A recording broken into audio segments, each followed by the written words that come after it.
இப்ராஹீமும் இஸ்மாயிலும் இவ்வீட்டின் அடித்தளத்தை உயர்த்திய போது, எங்கள் ரப்பே, எங்களிடம் இருந்து இப்பணியை ஏற்றுக்கொள்வாயாக.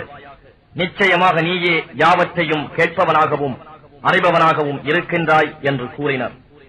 எங்கள் ரப்பே, எங்கள் இருவரையும் உன்னை முற்றிலும் வழிபடும் முஸ்லிம்களாக்குவாயாக. எங்கள் சந்ததியினரிடம் இருந்தும் உன்னை முற்றிலும் வழிபடும் ஒரு கூட்டத்தினரை முஸ்லிம்களாகவும் ஆக்கி வைப்பாயாக. நாங்கள் உன்னை வழிபடும் வழிகளையும் அறிவித்தருள்வாயாக. எங்களை கருணையுடன் நோக்கி எங்கள் பிழைகளை மன்னிப்பாயாக. நிச்சயமாக நீயே கருணையுடன் மிக மன்னிப்போனும் அளவிலா அன்புடையோனாகவும் இருக்கின்றாய். எங்கள் ரப்பே, அவர்களிடையே உன்னுடைய வசனங்களை ஓதிக் காண்பித்து அவர்களுக்கு வேதத்தையும் ஞானத்தையும் கற்றுக் கொடுத்து அவர்களை தூய்மைப்படுத்தக்கூடிய ஒரு தூதரை எழுந்திடச் செய்வாயாக. நிச்சயமாக நீயே வல்லமை மிக்கோனும் பெரும் ஞானமுடையோனாகவும் இருக்கின்றாய். இப்ராஹீமுடைய மார்க்கத்தை புறக்கணிப்பவன் யார்? தன்னைத்தானே தாழ்த்திக் கொள்பவனை தவிர. நிச்சயமாக நாம் அவரை தூய்மையாளராக இவ்வுலகில் தேர்ந்தெடுத்தோம். அவர் மறுமையில் சாலிகான நல்லடியார் கூட்டத்திலேயே இருப்பார். இன்னும் அவரிடம் அவருடைய இறைவன், என்னிடம் முற்றிலும் வழிபட்டவராக சரணடையும் என்று சொன்னபோது அவர், உலகங்களுக்கெல்லாம் இறைவனாகிய உனக்கு முற்றிலும் வழிபட்டவனாக சரணடைந்தேன் என்று கூறினார். இதையே இப்ராஹீம் தம் குமாரர்களுக்கு வசியத் உபதேசம் செய்தார். யாக்கூபும் இவ்வாறே செய்தார்.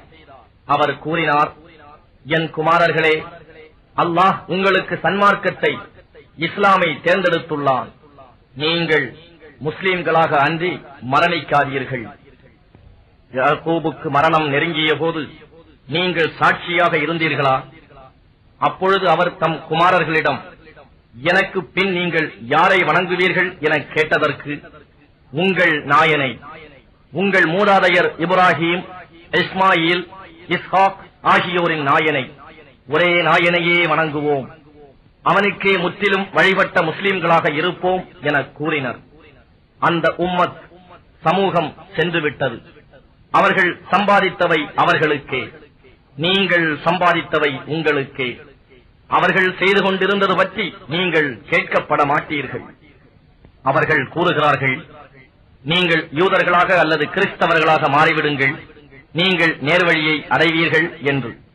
நீங்கள் கூறுங்கள், அப்படி அல்ல, நேரான வழியை சார்ந்த இப்ராஹீமின் மார்க்கத்தையே பின்பற்றுவோம். இணை வைக்கும் முஷ்ரிக்குகளில் நின்றும் அவர் இல்லை.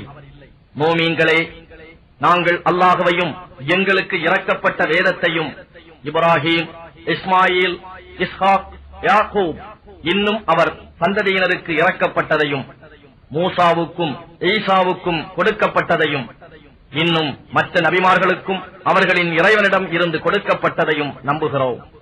அவர்களில் நின்றும் ஒருவருக்கு இடையேயும் நாங்கள் வேறுபாடு காட்ட மாட்டோம். இன்னும் நாங்கள் அவனுக்கே முற்றிலும் வழிபடுகிறோம் என்று கூறுவீர்களாக. ஆகவே நீங்கள் ஈமான் கொள்வதைப் போல் அவர்களும் ஈமான் கொண்டால் நிச்சயமாக அவர்கள் நேர்வழியை பெற்று விடுவார்கள். ஆனால் அவர்கள் புறக்கணித்து விட்டால் நிச்சயமாக அவர்கள் பிளவில்தான் இருக்கின்றனர்.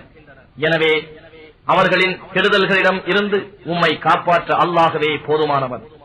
அவன் யாவற்றையும் செவியுறுவோனாகவும் எல்லாம் அறிந்தோனுமாக இருக்கின்றான்.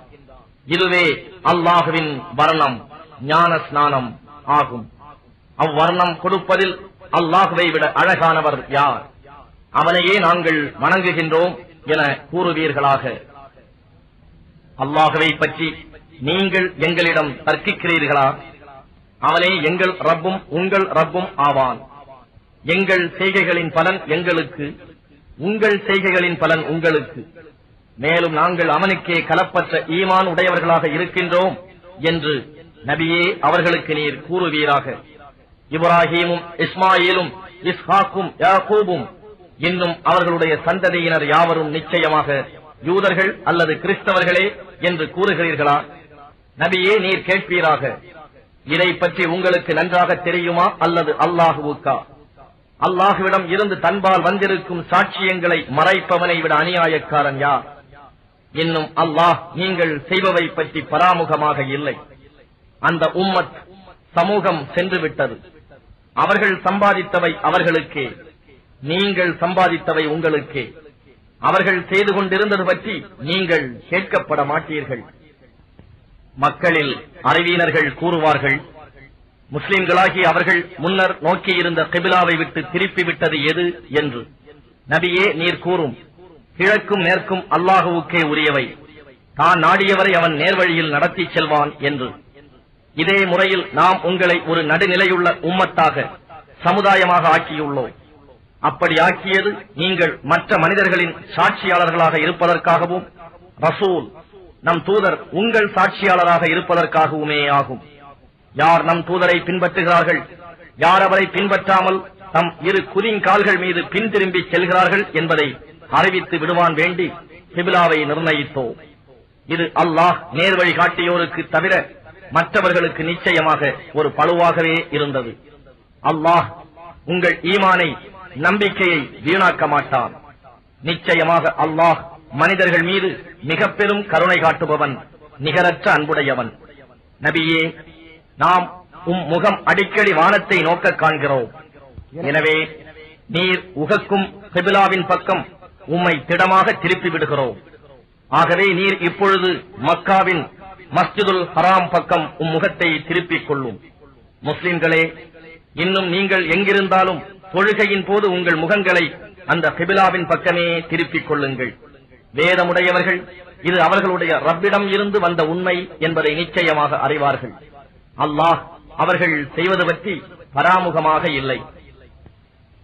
வேதம் கொடுக்கப்பட்டவர்களிடம் நீர் எல்லாவிதமான அத்தாட்சிகளையும் எடுத்துக் காட்டிய போதிலும் அவர்கள் கிபிலாவை பின்பற்ற மாட்டார்கள். நீரும் அவர்களுடைய கிபிலாவை பின்பற்றுபவர் அல்லர். இன்னும் அவர்களில் சிலர் மற்றவர்களின் கிபிலாவை பின்பற்றுபவர்களும் அல்லர். எனவே இதை பற்றிய ஞானம் உம்மை எய்தியபின் நீர் அவர்களுடைய விருப்பங்களை பின்பற்றி நடப்பீராயின் நிச்சயமாக நீர் அநியாயக்காரர்களில் ஒருவராக இருப்பீர். எவர்களுக்கு நாம் வேதங்களை கொடுத்தோமோ அவர்கள் தம் சொந்த மக்களை அறிவதைப் போல இந்த உண்மையை அறிவார்கள். ஆனால் அவர்களில் ஒரு பிரிவினர் நிச்சயமாக அறிந்து கொண்டே உண்மையை மறைக்கின்றனர். கிபிலாவை பற்றிய இவ்வுண்மை இறைவனிடம் இருந்து வந்ததாகும். ஆகவே அதனை சந்தேகிப்போரில் ஒருவராக நீர் ஆகிவிட வேண்டாம். ஒவ்வொரு கூட்டத்தவர்க்கும் தொழுகைக்கான ஒரு திசை உண்டு. நாயன் அதன் பக்கம் அவர்களை திருப்புகின்றவனாக இருக்கின்றான். எனவே மோமீன்களே, கிபிலா முதலானவை பற்றி நற்செயல்களின் பால் நீங்கள் முந்திக் கொள்ளுங்கள். நீங்கள் எங்கு இருப்பினும் அல்லாஹ் உங்கள் யாவரையும் ஒன்று சேர்ப்பான். நிச்சயமாக அல்லாஹ் எல்லா பொருட்களின் மீதும் பேராற்றல் மிக்கோனாக இருக்கின்றான். ஆகவே நபியே, நீர் எங்கிருந்து புறப்பட்டாலும் தொழுகையின் போது முகத்தை புனித பள்ளிவாயிலின் பக்கமே திருப்பிக் கொள்வீராக. நிச்சயமாக இதுதான் ரப்பிடம் இருந்து வந்த உண்மை. அல்லாஹ் நீங்கள் செய்பவை பற்றி பராமுகமாக இல்லை. ஆகவே நபியே, நீர் எங்கிருந்து புறப்பட்டாலும் தொழுகையின் போது முகத்தை புனித பள்ளிவாயிலின் பக்கமே திருப்பிக் கொள்ளும். மோமீன்களே, அநியாயக்காரர்களை தவிர மற்ற மனிதர்கள் உங்களுடன் வீண் தர்க்கம் செய்ய இடம் கொடாமல் இருக்கும் பொருட்டு நீங்களும் எங்கே இருந்தாலும் புனித பள்ளிவாயிலின் பக்கமே உங்கள் முகங்களை திருப்பிக் கொள்ளுங்கள். எனவே அவர்களுக்கு அஞ்சாதீர்கள், எனக்கே அஞ்சுங்கள். இன்னும் என்னுடைய நேமத்துகளை, அருட்கொடைகளை உங்கள் மீது முழுமையாக்கி வைப்பதற்கும் நீங்கள் நேர்வழியினை பெறுவதற்கும் பிறருக்கு அஞ்சாது எனக்கே அஞ்சுங்கள். இதே போன்று நாம் உங்களிடையே உங்களில் இருந்தே ஒருவரை நம் வசனங்களை உங்களுக்கு எடுத்து ஓதுவதற்காகவும் உங்களை தூய்மைப்படுத்துவதற்காகவும் உங்களுக்கு வேதத்தையும் ஞானத்தையும் கற்றுக் கொடுப்பதற்காகவும் இன்னும் உங்களுக்கு தெரியாமல் இருந்தவற்றை உங்களுக்கு கற்றுக் கொடுப்பதற்காகவும் நபியாக அனுப்பியுள்ளோம். ஆகவே நீங்கள் என்னை நினைவு கூறுங்கள், நானும் உங்களை நினைவு கூறுவேன். இன்னும் நீங்கள் எனக்கு நன்றி செலுத்துங்கள், எனக்கு மாறு செய்யாதீர்கள். நம்பிக்கை கொண்டோரே, பொறுமையுடனும் தொழுகையுடனும் இறைவனிடம் உதவி தேடுங்கள். நிச்சயமாக அல்லாஹ் பொறுமை உடையவர்களுடன் இருக்கின்றான். இன்னும் அல்லாஹுவின் பாதையில் கொல்லப்பட்டோரை அவர்கள் இறந்துவிட்டவர்கள் என்று கூறாதீர்கள். அப்படி அல்ல, அவர்கள் உயிர் உள்ளவர்கள். எனினும் நீங்கள் இதை உணர்ந்து கொள்ள மாட்டீர்கள். நிச்சயமாக நாம் உங்களை ஓரளவு அச்சத்தாலும் பசியாலும் பொருள்கள், உயிர்கள், விளைச்சல்கள் ஆகியவற்றின் இடத்திலாலும் சோதிப்போம். ஆனால் பொறுமையுடையோருக்கு நபியே நீர் நன்மாராயம் கூறுவீராக. பொறுமையுடையோராகி அவர்களுக்கு துன்பம் ஏற்படும் போது நிச்சயமாக நாம் அல்லாஹுவுக்கே உரியவர்கள், நிச்சயமாக நாம் அவனிடமே திரும்பிச் செல்வோம் என்று கூறுவார்கள். இத்தகையோர் மீதுதான் அவர்களுடைய இறைவனின் நல்லாசியும் ரஹ்மத்தும் கிருபையும் உண்டாகின்றன. இன்னும் இவர்கள்தாம் நேர்வழியை அடைந்தவர்கள். நிச்சயமாக சஃபா மர்வா என்னும் மலைகள் அல்லாஹுவின் அடையாளங்களில் நின்றும் உள்ளன. எனவே எவர் கஅபா என்னும் அவ்வீட்டை ஹஜ் அல்லது உம்ரா செய்கிறார்களோ அவர்கள் அவ்விரு மலைகளையும் சுற்றி வருதல் குற்றமல்ல. இன்னும் எவனொருவன் தானாகவே நற்கருமங்கள் செய்கிறானோ அவனுக்கு நிச்சயமாக அல்லாஹ் நன்றி அறிதல் காண்பிப்பவனாகவும் அவனுடைய நற்செயல்களை நன்கறிந்தவனாகவும் இருக்கின்றான். நாம் அருளிய தெளிவான அத்தாட்சிகளையும் நேர் வழியையும் அதனை நாம் வேதத்தில் மனிதர்களுக்காக விளக்கிய பின்னரும் யார் மறைக்கின்றார்களோ நிச்சயமாக அவர்களை அல்லாஹ் சபிக்கிறான். மேலும் அவர்களை சபிப்பதற்கு உரிமை உடையவர்களும் சபிக்கிறார்கள்.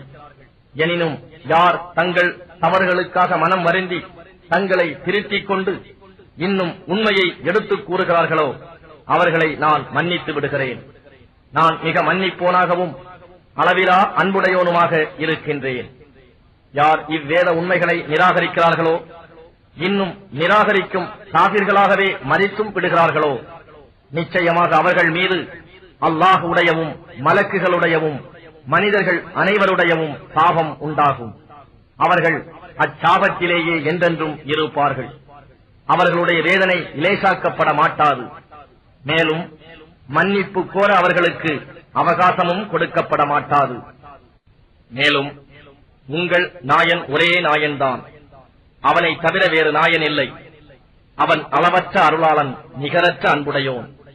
நிச்சயமாக வானங்களையும் பூமியையும் அல்லாஹ் படைத்திருப்பதிலும் இரவும் பகலும் மாறி மாறி வந்து கொண்டிருப்பதிலும் மனிதர்களுக்கு பயன் தருவதைக் கொண்டு கடலில் செல்லும் கப்பல்களிலும் வானத்திலிருந்து அல்லாஹ் தண்ணீரை இறக்கி அதன் மூலமாக பூமி இறந்தபின் அதை உயிர்ப்பிப்பதிலும் அதன் மூலம் எல்லாவிதமான பிராணிகளையும் பரவவிட்டிருப்பதிலும் காற்றுகளை மாறி மாறி வீசச் செய்வதிலும் வானத்திற்கும் பூமிக்கும் இடையே கட்டுப்பட்டிருக்கும் மேகங்களிலும் சிந்தித்து உணரும் மக்களுக்கு அல்லாஹ் உடைய வல்லமையையும் கருணையையும் எடுத்துக் காட்டும் சான்றுகள் உள்ளன. இப்படி இருந்தும் அல்லாஹ் அல்லாதவற்றை அவனுக்கு இணையாக வைத்துக் கொண்டு அவற்றை அல்லாஹ்வை நேசிப்பதற்கு ஒப்ப நேசிப்போரும் மனிதர்களில் இருக்கிறார்கள். ஆனால் நம்பிக்கை கொண்டவர்கள் அல்லாஹ்வை நேசிப்பதில் உறுதியான நிலையுள்ளவர்கள். இன்னும் இணை வைக்கும் அக்கிரமக்காரர்களுக்கு பார்க்க முடியுமானால் அல்லாஹ் தரவிருக்கும் வேதனை எப்படி இருக்கும் என்பதை கண்டுகொள்வார்கள். அனைத்து வல்லமையும் அல்லாஹுவுக்கே சொந்தமானது. நிச்சயமாக தண்டனை கொடுப்பதில் அல்லாஹ் மிகவும் கடுமையானவன் என்பதையும் கண்டுகொள்வார்கள். இத்தவறான வழியில் யாரை பின்பற்றினார்களோ அத்தலைவர்கள் தம்மை பின்பற்றியோரை கைவிட்டு விடுவார்கள். இன்னும் அவர்கள் வேதனையை காண்பார்கள். அவர்களிடையே இருந்த தொடர்புகள் யாவும் அறுபட்டுவிடும். அத்தலைவர்களை பின்பற்றியவர்கள் கூறுவார்கள், நமக்கு உலகில் வாழ இன்னொரு வாய்ப்பு கிடைக்குமானால் அத்தலைவர்கள் நம்மை கைவிட்டு விட்டதைப் போல நாமும் அவர்களை கைவிட்டு விடுவோம். இவ்வாறே அல்லாஹ் அவர்கள் செய்த செயல்கள் அவர்களுக்கு பெரும் துக்கம் அளிப்பனவாக எடுத்துக் காட்டுவான். அன்றியும் அவர்கள் நரக நெருப்பில் நின்றும் வெளியேறுகிறவர்களும் அல்லர். மனிதர்களே, பூமியில் உள்ள பொருட்களில் அனுமதிக்கப்பட்டவற்றையும் பரிசுத்தமானவற்றையும் அருந்துங்கள். ஷைத்தானின் அடிச்சுவட்டை பின்பற்றாதீர்கள். நிச்சயமாக அவன் உங்களுக்கு பகிரங்கமான பகைவனாவான். இன்னும் நிச்சயமாக அவன் தீயவற்றையும் மானக்கேடானவற்றையும் செய்யும்படியும் அல்லாஹுவை பற்றி நீங்கள் அறியாததை கூறும்படியும் உங்களை ஏவுகிறான்.